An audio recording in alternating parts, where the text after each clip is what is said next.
Hello বন্ধুরা, নতুন একটি ভিডিওতে আপনাদের স্বাগতম জানাচ্ছি। বন্ধুরা, আমরা এই ভিডিওর মাধ্যমে জানতে চলেছি ভেলোসিরাপ্টর এবং স্মাইলোডন এই দুটি প্রাণী একে অপরের মুখোমুখি যদি কোনোদিনও দাঁড়িয়ে পড়ে এবং নিজেদের মধ্যে লড়াই করে, সে লড়াইতে কে জিততে পারবে? ভেলোসিরাপ্টর একটি ডাইনোসর, তবে তাদের জিদ টিরেক্স ডাইনোসরের মতনই।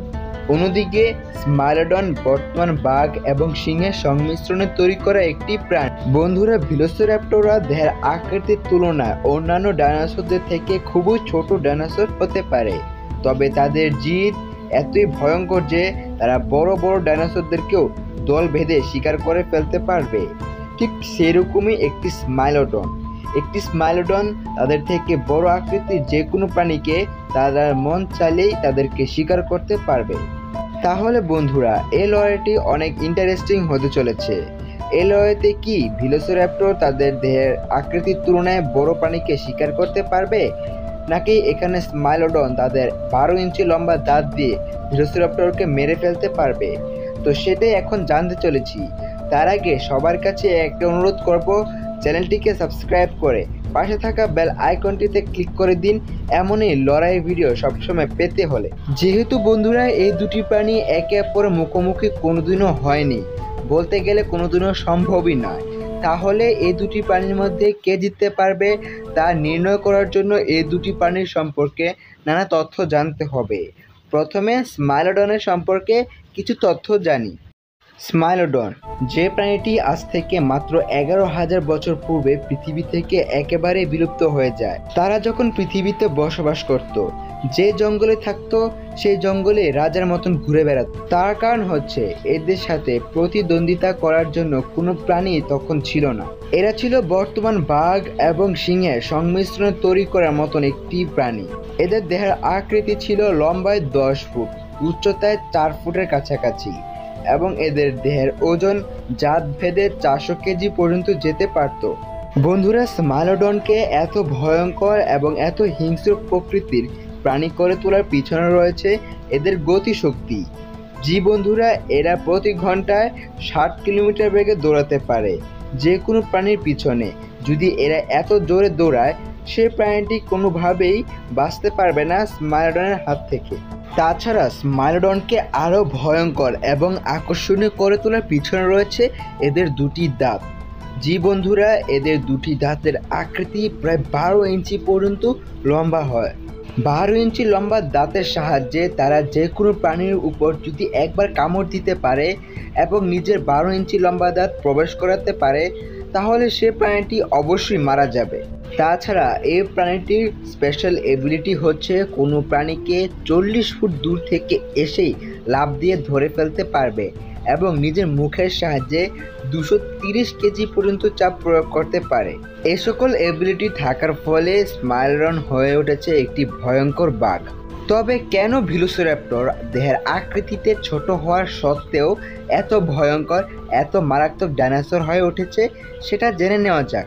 বন্ধুরা, প্রথমে ভেলোসিরাপ্টরের দেহের আকৃতি জানি। এই ভেলোসিরাপ্টরের দেহের আকৃতি লম্বায় 5 থেকে 6 ফুট এবং উচ্চতায় 2 থেকে 3 ফুট পর্যন্তই হয়। সেই সাথে সাথে এদের দেহের ওজন 15 কেজি পর্যন্ত যেতে পারে। বন্ধুরা, এই ভেলোসিরাপ্টরের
যে কোনো অংশে যদি কামড় দিতে পারে এবং 250 কেজি চাপ প্রয়োগ করতে পারে, তাহলে অবশ্যই ভেলোসিরাপ্টর সেখানেই মারা যাবে। অন্যদিকে ভেলোসিরাপ্টরও এখানে একটি সুযোগ থাকবে। তারা যদি নিজের পায়ের দুটি নখ স্মাইলোডনের গলায় অথবা যে কোনো অংশে প্রবেশ করতে পারে, তাহলে স্মাইলোডনের দেহ থেকে প্রচুর রক্তক্ষরণ হতে থাকবে। তার কারণ হচ্ছে ভেলোসিরাপ্টরের সেই দুটি নখ অনেক বড় বড়, তাই ভেলোসিরাপ্টররা এই লড়াইতে জিতার সম্ভাবনা একটু হলেও রাখবে। তবে বেশিরভাগ জিতার সম্ভাবনা এই লড়াইতে স্মাইলোডনেরই থাকে। তো আপনার কি মতবাদ, এই লড়াইতে কে জিততে পারে? অবশ্যই কমেন্ট বক্সে এখনই জানিয়ে দিন। আর আপনাদের কাছে অনুরোধ করব, সাবস্ক্রাইব করে পাশে থাকা বেল আইকনটিতে ক্লিক করতে ভুলবেন না। তো বন্ধুরা, দেখা হচ্ছে নতুন একটি ভিডিওতে। ততক্ষণ পর্যন্ত ভালো থাকেন, ভালো রাখেন, আমার পাশে সবসময় থাকেন।